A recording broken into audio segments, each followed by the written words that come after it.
స్తుతులు స్తోత్రాలు వందనాలు తండ్రి, జీవాధిపతినికి వందనాలు స్తోత్రాలు నాయన. మా ఉన్నతుడ మహాదేవుడ, ఇప్పుడు ఈ యొక్క వర్తమానాన్ని మీరు మాత్రమే జయకరంగా మహిమకరంగా జరిపించమని, నీ నామానికి మాత్రం మహిమ తెచ్చుకోమని యేసునామములో అడుగుతున్నాను తండ్రి, ఆమేన్. పరిశుద్ధ గ్రంథంలో పౌలు గారు సెలవిస్తున్నారు. 1 కొరింథీ 6:10 కనుక ఆ కొరింథీ సంఘముతో పరిశుద్ధ పౌలు గారు మాట్లాడుతున్నాడు. ఆ కొరింథీలో ఉన్న విశ్వాసుల గురించి ఆ పరిశుద్ధ పౌలు హెచ్చరిస్తున్నాడు. కొరింథీ సంఘం గురించి ఆ పౌలు గారు ఆ యొక్క విశ్వాసులతో బహు రూఢిగా బహు తేటగా మాట్లాడుతున్నాడు. నా బిడ్డలారా, మీరు మాత్రము ఈ దేవుని రక్తములో కడగబడిన వారు గనుక మీరు ఆ రాజ్యములో నివాసం చెయ్యాలి గనుక మరలా వదిలిపెట్టిన దాన్ని మరలా వాటి వైపు చూడకుండా, దాని వైపు మీ యొక్క ఆలోచన ఉండకుండా, మీ మనసు ఉండకుండా మార్చుకున్న ఎడల మీరు ఆ పరలోక రాజ్యంలో నివాసం చేస్తారని నేను మీతో తెలియపరుస్తున్నాను అని పరిశుద్ధ పౌలు గారు చెప్తున్నాడు. పరిశుద్ధ పౌలు, నేను మంచి పోరాటాన్ని పోరాడాను, నా పరుగు పందెంలో ఓపిగ్గా నేను పరిగెత్తాను, నా ఎదుట జీవ కిరీటము ఉంచబడింది అని పౌలు గారు చెప్తున్నాడు. గనుక ఆ యొక్క ప్రజలతో ఆ పౌలు బహుగా సూటిగా తేటగా మాట్లాడినట్లు మనం గ్రంథంలో చూస్తున్నాం. పరిశుద్ధ పౌలు శీలైతే ఎంతో దేవుని స్తుతించి ఎమ్మడించి ఆరాధించి ఉన్నది ఉన్నట్టుగానే ఆ యొక్క సువర్తమానాన్ని ప్రకటించి మంచిగా పోరాడినట్లు మనం గ్రంథంలో చూస్తున్నాము. గనుక యవన సహోదరి, యవన బిడ్డ, యవన కాలములో నా కాడి మోసేవారు ధన్యులు అని దేవుడు సెలవిస్తున్నాడు. గనుక యవన కాలములో దేవుణ్ణి నీవు స్మరణకు తెచ్చుకో. నీ ప్రాణ ఆత్మ శరీరాన్ని దేవుడికి సమర్పించు. పాపంతో నువ్వు రాజీ పడొద్దు, పాపంతో నువ్వు చెయ్యి కలపొద్దు.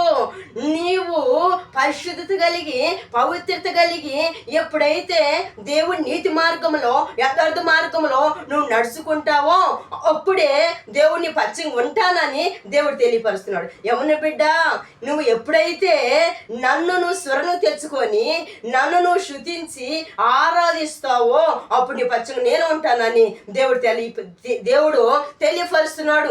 గనుక ఈ సమయంలో దేవుడు రూఢిగా తేటగా మాట్లాడుతున్నాడు. నా ప్రియ సహోదరి, ప్రియ సహోదరుడా, దేవుడు ఏమని సెలవిస్తున్నాడంటే, నీ హృదయానికి సెదనే పైశ్యం పట్టనివ్వద్దు, నీ తలంపులకి సెదనే పైశ్యం పట్టనివ్వద్దు. నీవు చాలా జాగ్రత్త కలిగి నా యందు భయభక్తులు కలిగి నీవు జీవించినట్లా నీ పచ్చంగా నేను ఉంటానని దేవుడు సెలవిస్తున్నాడు. పైకి మనుషులు చాలా బాగుంటారు కానీ వారి హృదయం చాలా చెడిపోయి ఉంటుంది, వారి తలంపులు చెడిపోయి ఉంటుంది.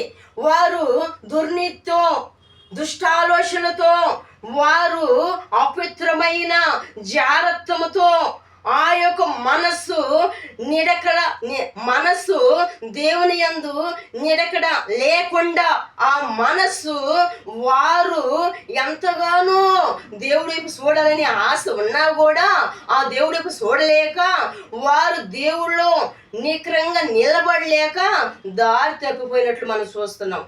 గనుక ఇక్కడ పరిశుద్ధ పౌలు గారైతే సెలవిస్తున్నాడు, నా సహోదరి, నీవు మాత్రము దారి తప్పటానికి వీల్లేదు గనుక నీవు పరిశుద్ధంగా పవిత్రంగా ఉండాలి గనుక అప్పుడే దేవుని పక్షంగా ఉంటాడని దేవుడు రూఢిగా నీతో మాట్లాడుతున్నాడని దేవుడు సెలవిస్తున్నాడు. గనుక ఎప్పుడైతే నీవు ఈ లోకానికి వేరై దేవునికి నువ్వు సమీపం ఉంటే దేవుడిని పచ్చంగా ఉంటాడు.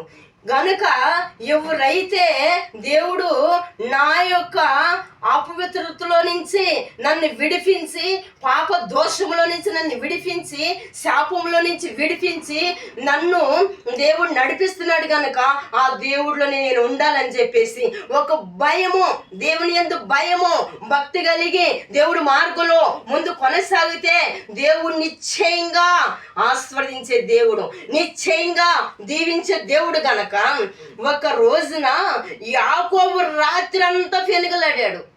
దేవుడితో ఒక రాత్రి అంతా పెనుగులాడాడు యాకోబు. ప్రభువా, నువ్వు నన్ను దీవించేంత వరకు నిన్ను నేను విడవను. నన్ను నువ్వు దీవిస్తేనే నేను విడిస్తాను. నన్ను నువ్వు దీవించకపోతే నిన్ను నేను విడవను. నన్ను దీవిస్తేనే నేను విడిచిపెడతాను. గనుక నన్ను నువ్వు దీవించని రాత్రంతా దేవుడితో పెనుగులాడాడు.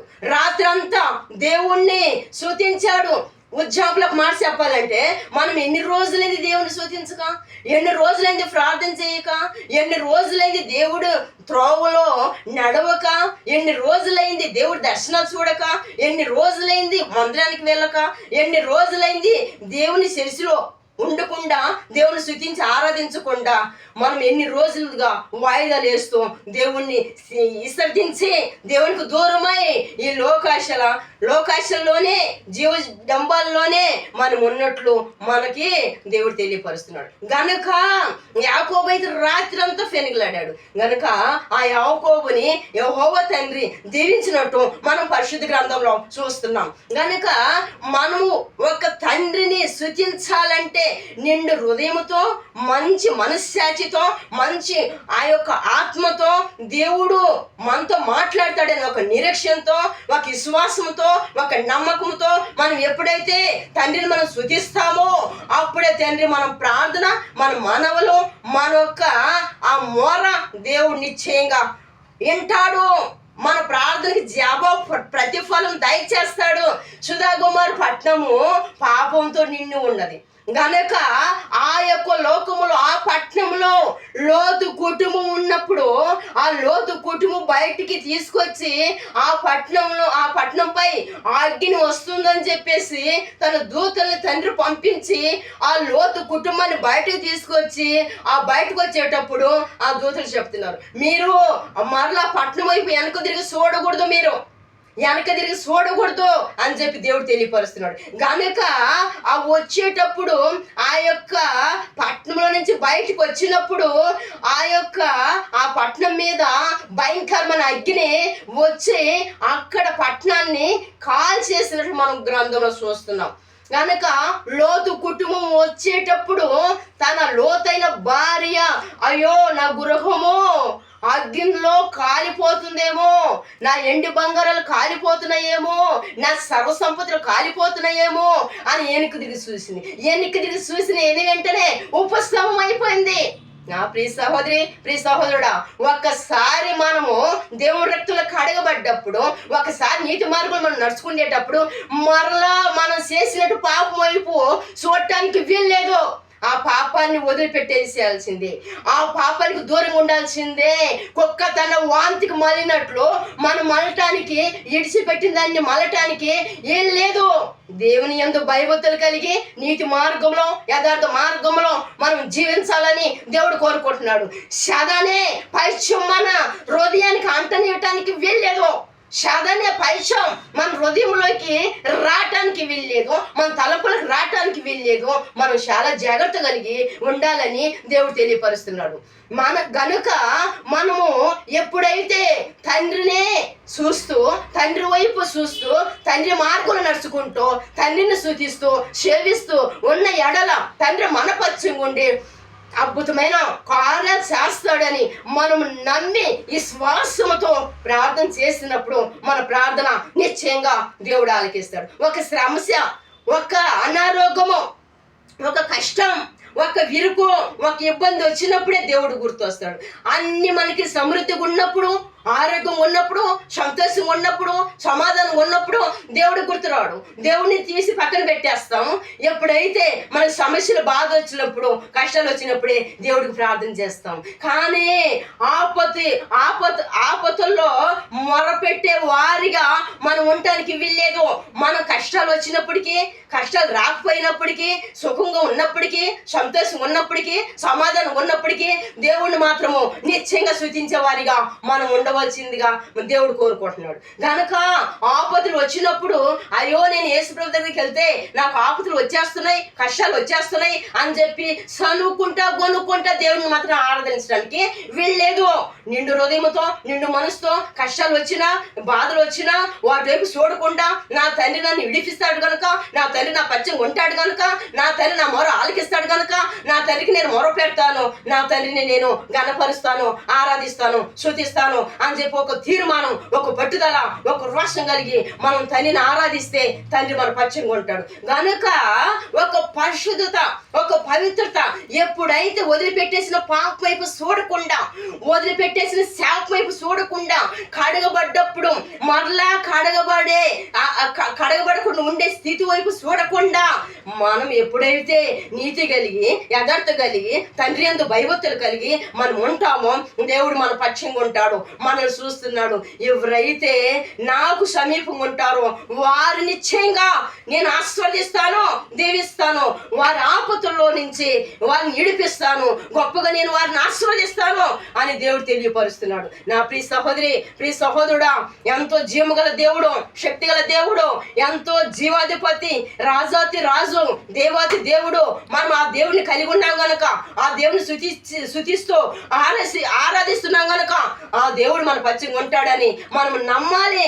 నమ్మి శ్వాసం పెట్టి మనం ప్రార్థన చేసిన ఎడల మనము అద్భుతాలు చూస్తాం, అద్భుతమైన కార్యాలు మనం చూస్తాం. కనుక లోతు భార్యలాగా ఉండటానికి వీల్లేదు, ఉప్పు స్తంభం అయిపోవటానికి వీల్లేదు.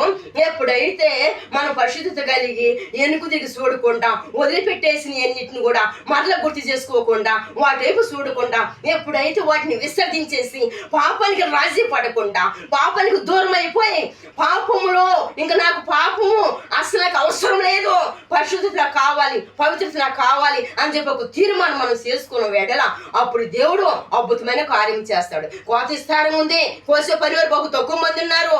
ఎవరు బిడ్డ నా కాడి మసూరు ధన్యులు, నా దగ్గరకు రా, నిన్ను మనసు నన్ను స్తుతించు, నన్ను ఆరాధించు, ఎవరి కాలం నన్ను స్వరం తెచ్చుకో, నా యందు నీతి కలిగిన ఉండు, భయభక్తులు కలిగిన ఉండు అని చెప్పి దేవుడు సెలవిస్తున్నాడు.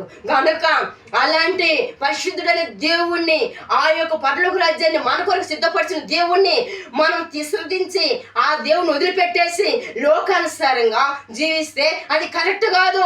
లోకానుసారంగా మనము ప్రవర్తిస్తే అది కరెక్ట్ కాదు. కనుక దేవుని దుఃఖపరిచే వారికి ఉండటానికి వీల్లేదు, దేవుని సంతోషపరిచే వారికి ఉండాలి, దేవుడి నామాన్ని గొప్ప చేసే వారికి ఉండాలి, దేవుడి నామాన్ని ఘనత, మహిమ, ప్రభావాలు తెచ్చేవారికి ఉండాలి.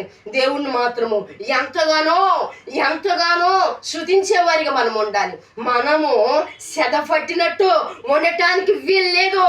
ఎప్పుడైతే దేవుని రక్తం మనం కడగబడతామో, దేవుని యందు మనం నమ్మకం కలిగి ఉంటామో, యథార్థ కలిగి ఉంటామో దేవుడు మన పచ్చంగా ఉంటాడని దేవుడు తెలియపరుస్తున్నాడు. పరిశుద్ధ పౌలైతే అనేక సంఘాలకి హెచ్చరిస్తూ, పత్రికలు రాస్తూ, వారిని ఎప్పుడెప్పుడు సరిచేస్తూ, వారి నీతి మార్గం నడిపిస్తూ, వారిని పరలోక రాజ్యానికి అర్హులకు చేస్తూ, పరిశుద్ధ పౌలు ఎంతగానో ప్రయాసపడి, కష్టపడి, ఎంతగానో నీతిగా ఉండి, యథార్థంగా ఉండి దేవుని సువార్త, ఆ యొక్క సువార్త ప్రకటించేటప్పుడు కష్టం అనుకోకుండా, నష్టం అనుకోకుండా, ఎంతో అలసిపోకుండా, సమస్యలు పోకుండా ఆ దేవుడిపై, ఆ గురి వైపే చూస్తూ ముందు కొనసాగాడు. అందుకే పరిశుద్ధ పౌలు గారు అంటున్నాడు, నా పరుగు పందెం నేను ఓపిక పరిగెత్తాను, నా యొక్క